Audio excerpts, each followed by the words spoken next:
데살로니가 전서 5장 12절부터 28절에 있는 말씀으로 큐티인 제목은 거룩한 입맞춤입니다. 바울은 교회는 하나님이 사랑하사 택하신 공동체로 하나님으로부터 그 생명을 받았고 믿음, 소망, 사랑이라는 기본적인 기독교의 은혜 가운데서 이 하나님의 생명을 나타내는 공동체라고 했습니다. 교회는 복음에 의해 생겨났고 또한 계속해서 복음에 의해서 발전하게 될 것입니다. 교회를 하나님의 가족이라고 말합니다. 교회 구성원들은 서로를 형제와 자매로 인정하고 대해야 합니다. 하나님이 우리 아버지라면 신자들은 모두 형제와 자매가 되는 것이죠. 우리는 나체에 속하였을 뿐만이 아니라 또한 가족에 속합니다. 형제 사랑으로 서로 사랑하고 서로 위로하고 서로 권면하고 서로 덕을 세워야 한다고 데살로니가 전서에서 계속 말합니다. 이제 교회 가족과 구성원 사이에 비전을 더욱 발전시켜야 합니다. 오늘 본문에서 바울은 이 교회의 삶의 세 가지 필수적인 요소들을 하나씩 살펴보면서 자신의 교훈을 알려줍니다. 첫째는 지도자인 목사들에 대하여 말하면서 성직자와 평신도의 관계를 언급합니다. 목회자를 존경하고 사랑해야 한다고 말합니다. 둘째로 교회 안의 성도들끼리의 관계로 서로 돌보고 지원해 주어야 한다고 합니다. 셋째는 하나님에 대한 관계로 하나님의 말씀을 듣고 그 말씀에 반응해야 한다고 합니다. 교회 공동체는 하나님 안에서 형제와 자매인 것을 잊지 말아야 합니다. 그러나 형제의 사랑의 삶 또한 하나님의 은혜로우신 역사로만 가능하다는 것을 말씀합니다. 첫째로 성도의 상호 관계에 대해서 살펴보겠습니다. 12절부터 13절입니다.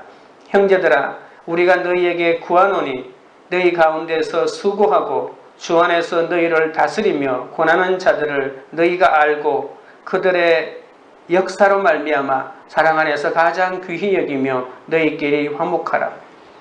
교회에서 수고하고 다스리며 권하는 일은 영적 지도자인 가르치는 자가 해야 할 일입니다. 가르치는 자가 존경을 받으려면 반드시 자기가 가르친 대로 살아내야 합니다. 그리고 배우는 자는 가르치는 자들의 수고와 다스림과 권면을 생각해서 사랑으로 그들을 귀히 여겨야 합니다. 삶으로 가르치고 역할에 순종할 때 서로 화목할 수 있는 것이죠.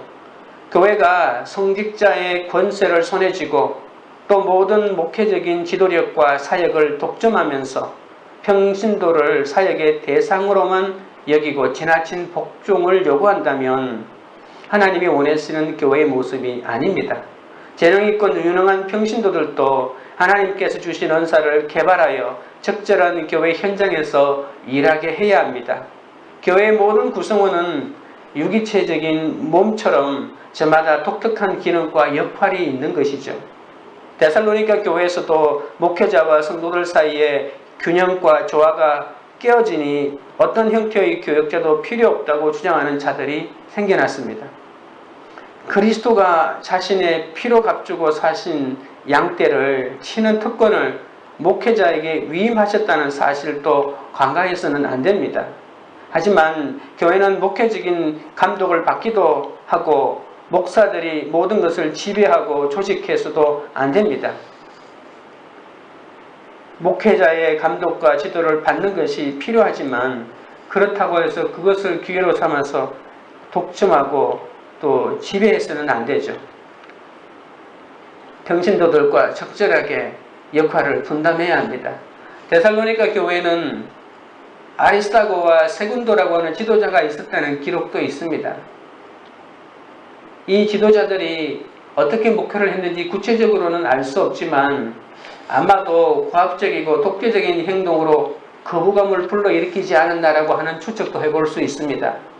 바울은 이 문제를 해결하기 위해서 가르침을 줍니다. 바울은 우선 교회 지도자들을 세 가지로 구분합니다. 첫째는 공동체를 위해서 수고하는 사람이라고 말합니다.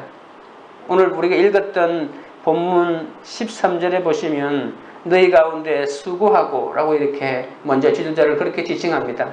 어떤 사람은 목사는 주일에만 일하고 나머지는 전혀 일하지 않으면서 월급만 받는 게으른 사람이라고 생각하는 수도 있습니다.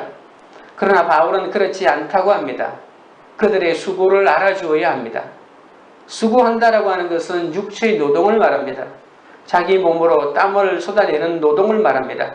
바울은 자신과 함께 사역하는 선교팀들이 말씀을 가르치는 사역을 할 때도 이러한 수고를 한다라고 하는 표현을 합니다. 목회자는 성경 연구, 설교 준비, 신방, 상담, 기도와 같은 어떤 일을 하더라도 내 손을 통하여 능력으로 역사하시는 그리스도의 역사를 따라 있는 힘을 다하고 수고해야 한다는 의미도 이 말 속에 포함하고 있는 것이죠. 둘째로 지도자는 주 안에서 우리를 다스리는 자라고 합니다. 13절 보십시오. 너희를 다스리며 이렇게 말하고 있죠. 그리스도인 사역자들은 사람 위에 군림하는 자들이 아닙니다. 공동체 지체를 섬기는 종입니다. 올바른 지도자는 권위가 아닌 겸손으로, 권세가 아닌 온유함으로 일해야 합니다. 유모가 아이를 돌보고 아버지가 자녀를 다스리듯 해야 합니다. 우리가 데살로니가를 묵상할 때 유모처럼, 아버지처럼 살피고 돌본다는 표현이 있지 않습니까? 유모가 아이를 돌보고 아버지가 자녀를 다스리듯 한다는 것이죠. 그래서 목회적인 돌봄은 부모의 돌봄과 비슷합니다. 지도자들은 관리나 권위보다 성도들의 구원과 영적 성장을 위해서 노력해야 합니다. 하나님 나라는 처음 된 자가 나중된다고 예수님이 말씀하셨죠. 지도자가 종이 되고 우두머리가 노예가 되는 것입니다. 셋째로 그리스도인 지도자들은 고난하는 사람들이라고 합니다. 성도들이 나쁜 행위와 그 결과에 대해서 경고해야 합니다. 잘못한 사람을 꾸짖고 경계해야 한다는 말이죠. 목회자는 회중을 마치 없어도 되는 것처럼 무시해서도 안 되고 회중이 군주라도 되는 양 돈 있고 세상에서 잘 나가는 성도 앞에서 아첨하거나 아양을 떨어서도 안 됩니다. 사도 바울은 이러한 목회자들을 사랑 안에서 귀하고 존귀하게 여겨야 한다고 합니다. 이러한 존경심과 사랑은 목회자들과 교인들을 서로 화목하게 만들어줍니다. 오늘날 많은 교회가 서로 화목하지 못합니다. 서로 시기하고 싸우는 교회는 성도들의 영적 성장도 가로막고 또 공적 교회 이미지도 나쁘게 할 수밖에 없죠. 목회자와 성도들은 사역의 상하관계가 아닙니다. 평신도들도 목회자들처럼 하나님께서 사명을 주시고 직접 불러주셨거든요.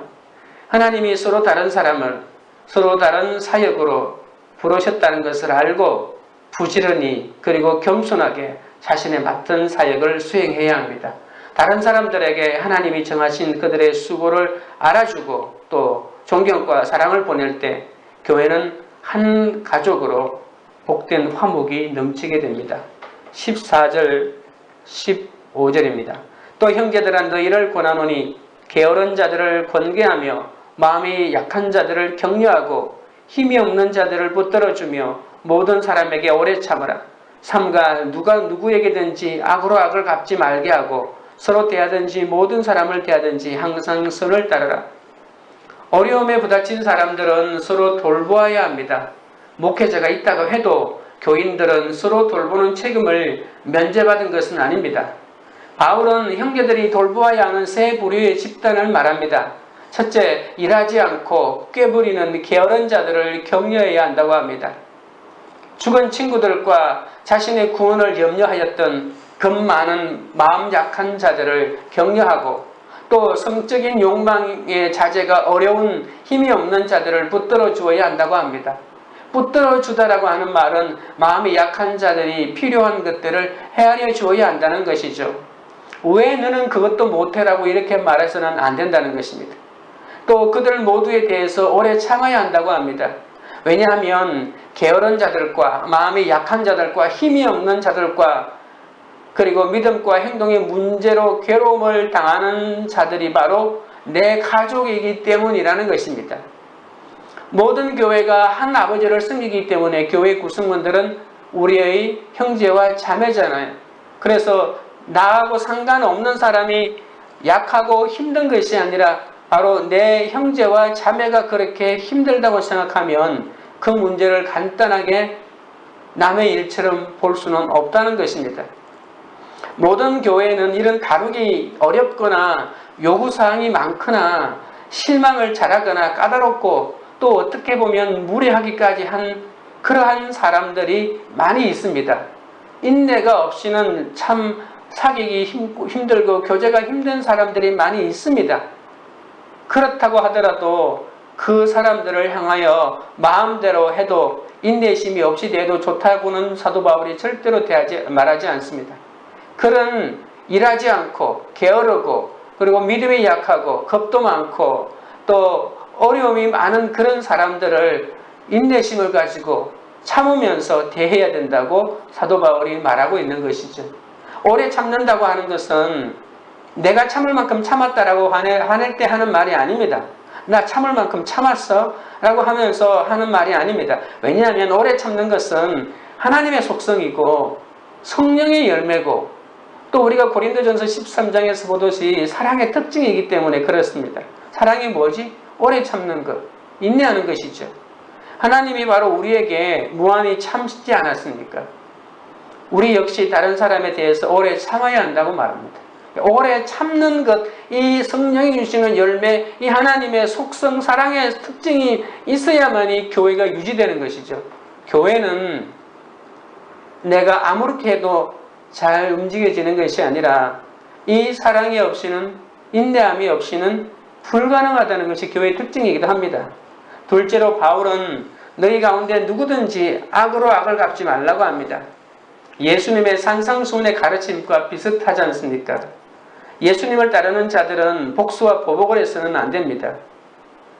하나님의 자녀들 공동체 안에서는 모든 사람에게 항상 선을 행하도록 노력해야 한다고 말합니다. 이것이 어렵다고요? 예수님의 가르침하고 다를 것 같다고요? 아닙니다. 예수님은 뭐라고 했냐면 원수를 사랑하라고까지 했는데요. 최선을 다하는 것이 목표가 되어야 합니다. 교회가 서로 인내와 섬김의 공동체로 하나님이 기뻐하는 교회 모습을 만들어가야 합니다. 게으른 자, 마음이 약한 자, 힘이 없는 자가 모인 곳이 교회입니다. 환난당하고 빚지고 원통한 사람들이 모인 곳이 교회입니다. 교회가 왜 그래? 교회가 원래 그렇습니다. 따라서 놀라지 말고 그들을 권면하고 격려하며 붙들어 주어야 합니다. 그렇게 하려면 모든 사람에게 오래 참을 수밖에 없는 것이죠. 악을 악으로 갚지 않으려면 어떻게 해야 될까요? 원수를 사랑하라는 예수님의 말씀처럼 적극적으로 내가 가지고 있는 선을 따라야 하는 것이죠. 하나님을 신뢰함으로 하나님과의 관계가 회복된 사람은 인간관계에서도 모든 시험을 극복할 수가 있습니다. 내가 하나님을 신뢰하지 못하고 하나님과의 관계가 잘 안 되고 있기 때문에 날마다 부부 사이에도 어려움을 당하고 또 부모와 자녀 간에도 오해와 갈등이 있다는 것을 잊지 말아야 합니다. 넌 하나님과의 관계는 좋은데 남편과의 관계나 내가 자녀와의 관계는 안 돼. 그런 건 없다는 것입니다. 바로 내 주위에 있는 사람과의 관계가 내가 하나님과의 관계가 어떤지를 보여주는 바로 척도인 것이죠. 적용 질문 드립니다. 나는 가르치는 자로서 말씀대로 살아내고 있습니까? 배우는 자로서 가르치는 자를 존경하며 그에게 순종하고 있습니까? 둘째는 하나님이 바라시는 생활 방식입니다. 16절, 17절입니다. 항상 기뻐하라. 쉬지 말고 기도하라. 항상 즐거운 마음을 가지라고 하지만 기쁨이란 우리 마음대로 수도꼭지를 내가 열었다 닫았다 하는 것처럼 할 수 있는 것이 아니죠. 종종 기뻐하고 기도하며 감사할 수는 있지만 항상 쉬지 않고 범사에 그렇게 하는 것은 불가능에 가깝습니다. 그것은 오직 하나님이 주시는 은혜로만 가능하기 때문에 자신의 전적인 무능을 인정하고 매 순간 성령의 도움을 구하는 수밖에 없습니다. 이 말은 주 안에서 항상 기뻐하라고 하는 것으로 이해해야 합니다. 주 안에서 기뻐할 수밖에 없는 것이 사람의 특징이고 하나님의 도우심, 하나님의 붙드심 안에서만 가능한 하나님의 명령입니다. 기도는 골방에 들어가서 은밀한 가운데 계시는 하나님 아버지에게 말씀드리는 개인적인 것만이 아닙니다. 예수님도 산상수훈에서 주기도문을 가르쳐 주실 때 우리 아버지라고 부르라고 했죠. 이것은 다른 사람들과 함께 기도할 때만 사용할 수 있는 호칭이죠. 그래서 우리는 나 개인의 문제를 위해서 기도하는 것도 중요하지만 함께 공동체의 문제로 아니면 서로 상대방을 위해서 기도하는 이러한 기도도 중요하다는 것을 알 수 있습니다. 회중은 주일 예배 때만 아니라 주중의 기도회에서도 만나서 열심히 중보해야 할 책임이 있습니다. 우리는 가까운 우리 교인들만을 위해서 기도하기도 하고 또 전 세계에 퍼져 있는 교회들을 위해서 기도하고 교회 지도자를 위해 기도하고 교회의 진리 고수를 위해서 기도하고 교회의 거룩함과 또 연합과 선교를 위해서 기도하고 또 우리나라와 국회와 정부를 위해서 기도하고 또 이 사회가 의로워지도록 기도하고 또 복음에 저항하는 특별한 지역과 그 사람들을 위해서 기도하고 또 하나님의 평화와 정의가 그리고 또한 이 환경이 또 청지기 의식을 위해서 기도해야 하고 가난하고 억눌리고 집 없고 아픈 사람들을 위해서도 우리가 계속 기도해야 할 것입니다. 18절부터 20절입니다. 범사에 감사하라. 이것이 그리스도 예수 안에서 너희를 향하신 하나님의 뜻이니라. 성령을 소멸하지 말며 예언을 멸시하지 말고. 하나님의 백성은 언제나 감사해야 합니다. 그들은 스스로에게 내 영혼아 여호와를 송축하며 그의 모든 은택을 잊지 말지어다라고 말해야 합니다. 그리스도인의 삶은 끊임없는 감사 기도의 연속입니다.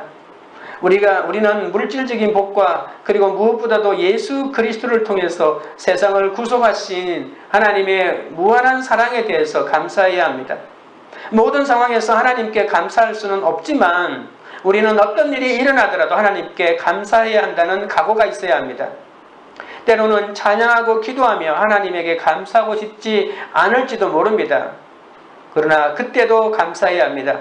왜냐하면 어떤 상황에서도 감사하는 것이 예수 안에서 우리를 향하신 하나님의 뜻이기 때문입니다. 우리의 감성과 감정과 상황이 어떻든 간에 하나님 안에서 기뻐하고 그분께 기도하며 그분의 자비에 대해서 그분께 감사하는 것이 예수 그리스도 안에서 드러난 하나님의 뜻이라는 사실입니다. 예언을 멸시하지 말라고 하는 말이 있습니다. 교회에 대한 분명한 명령, 또 하나님으로부터 온 메시지는 어떤 것이든 그것을 경멸하지 말고 또 잘 듣고 제대로 점검하지도 않은 채 또 잘 듣지도 않고 점검하지도 않은 채 물리쳐 버리거나 무시하지 말라는 얘기죠. 외적으로 갖춘 것이 없다고 해서 성령의 운행하심이 있는 사람을 무시하는 것도 성령을 소멸하는 행위입니다. 초대교회와 시대와는 달리 오늘날에도 신구약 말씀이 있기 때문에 깨달은 말씀대로 살아내는 것이 예언을 멸시하지 않는 것이죠. 하나님의 말씀에 분명하게 나에게 어떤 감동을 주었는데도 내가 무시한다면 그것을 알게 해준 성령을 무시한 것이고 또 하나님이 주신 예언의 말씀도 무시한 것이니까 성령을 소멸하지 말라고 하는 것과 예언을 멸시하지 말라는 것이 하나의 짝이라고도 볼 수가 있습니다. 오순절 이후에는 누구나 성령을 받으면 말씀을 통하여 하나님의 마음과 뜻을 알 수 있습니다. 그런데도 많은 사람은 내가 하나님의 말씀을 묵상하려고 하지 않고 내 삶에서 일어나는 모든 일들을 어떤 사람을 통해서 듣기를 원합니다. 오늘날 또 교회가 처음 탄생한 초대교회 때와 같은 방식으로 사도를 세워서 그 사도를 통해서 교회에 예언의 말씀을 주신다고 이렇게 착각하는 사람이 있습니다. 참으로 위험한 생각입니다.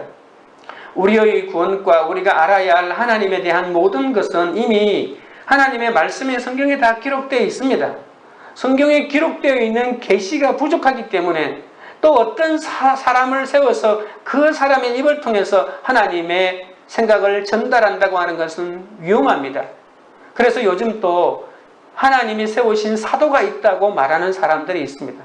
여러분 사도가 뭔지 아십니까? 사도는 성경을 기록할 수 있는 사람을 사도라고 합니다. 그러니까 사도에게는 성경과 권위가 있는 말이 그에게 있다는 것입니다. 그래서 신사도 운동이라고 하는 것이 생기기도 합니다. 그러나 이제 사람을 통해서 계시를 추구할 필요가 없습니다. 우리에게는 완성된 정경, 온전히 기록된 말씀이 있기 때문입니다. 이 이상 더 하나님의 계시가 열릴 필요가 없습니다. 만약에 오늘날 교회에도 과거처럼 영감을 받은 자칭 사도들이 있어서 그들의 말을 들어야 한다면 우리가 계속 성경을 추가해 나가야 된다는 것이죠. 그러나 더 이상의 이제 영감은 없습니다. 21절 22절입니다. 범사에 헤아려 좋은 것을 취하고 악은 어떤 모양이라도 버리라. 바울은 하나님의 말씀은 어떤 말이든 존중하며 멸시하지 말라고 합니다. 하나님의 말씀을 거부해도 안 되며 무조건 받아들여도 안 됩니다. 우리는 그 말을 듣고 범사에 헤아려 보아야 한다고 합니다. 성경의 다른 본문은 무엇이라고 말하는지 면밀하게 조사해보고 비교해보고 분별해 보아야 합니다. 어떻게 분별하냐고요? 우리가 베레아 사람들처럼 성경을 상고해야 하는 것이죠. 하나님의 말씀이 들리면 좋은 것은 취하고 악한 것은 어떤 모양이라도 버려야 합니다. 어떨 때 하나님의 말씀을 묵상하면 이것은 반드시 해야 된다고 하나님이 깨닫게 해주실 때도 있고 또 내 죄가 생각나게 할 때도 있습니다. 그러면 악한 것은 내 죄가 생각나면 어떻게 해야 될까요? 버려야 되겠죠. 말씀이 깨달아지고 들리면 내 삶에 날마다 적용해야 합니다. 십자가를 길러 놓고 가는 적용입니다. 이것은 적용이 쉽지 않다는 거죠. 내가 미워하는 내 가족에게 미워하지 않고 사랑한다고 말해야지 라고 하는 이 적용도 간단한 적용 같지만 이게 얼마나 힘든 적용인지 모릅니다. 그러나 그 적용을 하지 않으면 변화가 없습니다. 적용은 다른 사람을 변화시키는 것이 아니라 나부터 변해야 하기 때문에 내가 변하는 것이 참 어렵습니다. 말씀이 아무리 깨달아져도 삶 속에 적용하지 않으면 삶의 변화가 없다는 것이죠. 그러니까 삶의 변화가 없다는 것은 내 육신적인 옛사람의 성품이 그대로 있다는 것이죠. 예수님의 성품으로 닮아가는 과정이 없다는 것이죠. 그러면 무늬만 그리스도인입니다. 큐티의 꽃은 적용이요, 큐티의 열매는 영혼 구원입니다. 오늘날 또 예언의 은사가 있기는 하지만 교회에서 최고 권위를 가지는 것은 언제나 성경이라는 것을 잊지 마셔야 합니다. 교회는 자신의 건강과 성장을 위해 하나님의 말씀을 듣고 이해해야 합니다. 한편으로는 기도하고 감사를 드리며 주 앞에 기뻐하는 일도 있어야 하고 다른 한편으로는 하나님의 말씀을 듣고 이해하고 적용하는 일도 있어야 합니다. 하나님은 말씀을 통해 자기 백성들에게 말씀하시고 그분의 백성들은 또 찬양과 기도와 감사로 그 하나님께 응답해야 합니다. 말씀을 깨닫고 적용하려는 사람은 십자가의 길이 무엇인지 끊임없이 분별하고 헤아려야 합니다. 말씀을 적용한다는 것은 내가 먼저 죽고 내가 먼저 포기하고 내가 먼저 참고 내가 먼저 내려놓는 것이니까 이게 바로 십자가 지는 거 아닐까요? 그리고 악에 물든 것은 무엇이든 내다버려야 합니다. 왜냐하면 그 악이 바로 나도 모르게 나를 오염시키고 교회 공동체를 오염시키기 때문입니다. 말씀을 구속사로 읽으면 하나님께서 오늘 내게 주시는 음성을 들을 수 있습니다. 성전인 내 몸을 거룩하고 구별되게 가꾸어야겠다는 적용이 가능해집니다. 매일 말씀으로 내 욕심과 죄를 쳐내는 것이 큐티입니다. 큐티는 삶의 과정입니다. 하나님의 음성을 듣는 것입니다. 두려워하지 말고 성령님의 지혜를 구하고 말씀을 읽어야 합니다.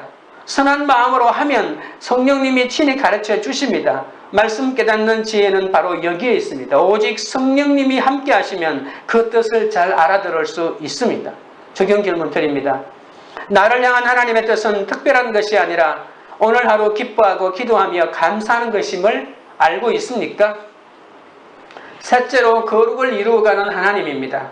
23절입니다. 평강의 하나님이 친히 너희를 온전히 거룩하게 하시고 또 너희의 온 영과 혼과 몸이 우리 주 예수 그리스도께서 강림하실 때에 흠없게 보존하시기를 원하노라. 예수님을 알고 거룩을 알았어도 온전히 거룩해지고 끝날까지 흠없게 보존되는 것은 얼마나 어려운 일인지 모릅니다. 온전히 거룩하고 흠없게 보존되게 하시려고 하나님은 오늘도 우리를 광야에서 훈련하십니다. 바울은 데살로니가 성도들의 거룩을 위해 기도합니다. 온 영과 혼과 몸이 재림 때에 흠없게 보존되기를 기도합니다. 영은 인간 안에 있는 지배 기능으로 그것을 통해서 인간은 보이지 않는 세계와 교통합니다. 혼은 그의 모든 충동과 기질이 담겨있는 인격의 중심입니다. 몸은 물질 세계와 연결해주고 모든 외부로 향한 행동의 도구이기도 합니다. 지금 바울은 인간의 상태를 의학적으로 신학적으로 진술하는 것이 아닙니다. 인간의 몸이 영과 혼과 육으로 되었구나, 이런 것이 아닙니다. 우리가 성경에서 이렇게 말하잖아요. 하나님을 마음과 목숨과 뜻과 힘을 다하여 사랑해야 하는 것처럼 우리의 모든 것을 다하여 하나님을 바라보고 우리의 모든 것이 흠없게 보존되기를 위해서 기도하고 나가라는 그런 뜻입니다. 24절부터 28절입니다. 너희를 부르시는 이는 미쁘시니 그가 또한 이루시리라. 형제들아, 우리를 위하여 기도하라. 거룩하게 입맞춤으로 모든 형제에게 문안하라. 내가 주를 힘입어 너희를 명하노니 모든 형제에게 이 편지를 읽어주라. 우리 주 예수 그리스도의 은혜가 너희에게 있을지어다. 바울이 이렇게 데살로니가 교인들의 철저한 성화를 위해서 기도드리고 성도들에게 이렇게 담대하게 요청한 근거가 어디에 있습니까? 그 근거는 바로 하나님의 부르심입니다. 24절에 너희를 부르시는 이는 미쁘시리라고 하지 않았습니까? 거룩함으로 부르시고 또 부르신 주의 백성들에 대한 하나님의 신실하심이 우리가 담대해야 할 이유입니다. 하나님은 자신이 부르신 자들을 지원해주고 자신이 약속한 것을 꼭 이루어 주십니다. 이 하나님의 확고부동한 사랑에 의지해서 우리가 살아갑니다. 하나님의 사랑은 결코 다함이 없이 영원토록 지속합니다. 바울은 이 서신에서 3번이나 교인들을 위해서 기도했음을 밝힙니다. 바울은 기도할 때 끊임없이 데살로니가 교인들을 기도 제목 속에 넣는다고 합니다. 또 하나님의 사랑으로 넘쳐 거룩한 삶을 살고 흠도 없는 거룩함을 살도록 기도했습니다. 그리고 이제는 바울이 데살로니가 교인들에게 자신을 위해서 기도해달라고 요청합니다. 바울은 모든 형제에게 문안하라고 합니다. 사람을 차별하고 편애하지 말라는 것입니다. 인사할 때도 말로만 인사하지 말고 몸짓을 더해서 거룩한 입맞춤까지 하라고 합니다. 그 사람과 타치하면서 몸으로도 그 사람에게 인사의 표현을 하라고 하는 것이죠. 입맞춤은 문화에 따라서 다양합니다. 손이나 팔이나 입이나 뺨이나 코를 사용할 수도 있습니다. 그러나 사도 바울의 가르침은 그리스도인이 서로 만날 때 서로 문안해야 한다는 것입니다. 말로 하는 인사에 적절한 몸짓까지 더해서 강하고 더 따뜻하고 더 인격적으로 더 신뢰하는 마음으로 교제를 해야 한다는 뜻입니다. 바울은 그의 편지를 또한 공개적으로 읽어주라고 합니다. 모든 사람이 그것을 듣고 그 말씀대로 살도록 말입니다. 바울 사역의 시작과 끝은 항상 예수 그리스도의 은혜입니다. 은혜는 공허하고 상투적인 인사가 아니라 복음의 핵심이고 하나님의 마음 그 자체입니다. 은혜만이 사명을 감당할 수 있습니다. 바울 같은 위대한 사도도 자신의 연약함을 인정하고 기도를 부탁한 것처럼 우리도 서로 기도를 부탁하고 중보해야 합니다. 거룩한 입맞춤은 구원에 관한 것입니다. 교회 안에서 이해타산으로 문안하지 말고 오직 구원을 목적으로 문안하고 동역해야 한다는 말입니다. 우리가 성장하기 위해서는 성경을 이론으로만 알아서는 안 됩니다. 사소한 것이라도 말씀을 실제 삶에 적용하는 것이 중요합니다. 그것이 바로 큐티의 의미입니다. 큐티는 단순히 시간을 내서 말씀을 읽고 기도하는 것이 아니라 말씀을 통해 내 죄를 발견하고 그 죄를 날마다 제거하는 것입니다. 내가 버리지 못하니까 단계적으로 조금씩 버리게 해주시는 것이 성도의 행전입니다. 때로는 주님 때문에 가족을 버려야 하고, 때로는 직업을 버려야 하고, 때로는 학벌을, 때로는 명예를, 때로는 재물을, 때로는 생명을 버릴 수 있는 것이 성도의 인생입니다. 내 힘으로는 못 버리기 때문에 고난의 사건을 통해 가야 할 것을 안 가게 하시고 먹어야 할 것을 안 먹게 하십니다. 나의 거룩을 이루기 위해 내가 몸부림치는 것이 아니라 하나님께서 이렇게 몸부림치시는 것입니다. 적용 질문 드립니다. 오늘 내가 온전히 거룩해지고자 끊고 버려야 할 습관은 무엇입니까? 나의 온 영과 혼과 몸을 흠없게 보존하고자 하나님이 허락하신 훈련은 무엇입니까? 기도드리겠습니다. 하나님 아버지, 다른 사람을 가르친다고 하면서 삶으로 살아내지 못했음을 고백하오니 불쌍히 여겨 주옵소서. 저는 남을 가르치면서도 나 자신은 가르치지 못했습니다. 도둑질하지 말라고 설교하면서도 도둑질하고, 간음하지 말라고 하면서도 간음하고, 우상을 미워하면서도 우상의 신전의 물건을 훔쳤습니다. 말씀을 많이 알고 있다고 자랑하면서도 말씀을 어겨 하나님을 욕되게 하였습니다. 나 때문에 하나님의 이름이 세상 사람들 가운데 모독을 받는 것도 상관하지 않았사오니 주여 용서하여 주시옵소서. 배우는 자로서 다스림과 권면을 잘 받지도 않고 질서에 순종하여 공동체를 세우는 이러한 사명도 온전히 감당하지 못했사오니 주여 이 모든 것을 바로잡게 하여 주시옵소서. 항상 기뻐하게 하옵소서. 끊임없이 기도하게 하옵소서. 모든 일에 감사하게 하옵소서. 감사가 그리스도 예수 안에서 나에게 바라시는 하나님의 뜻임을 알게 하옵소서.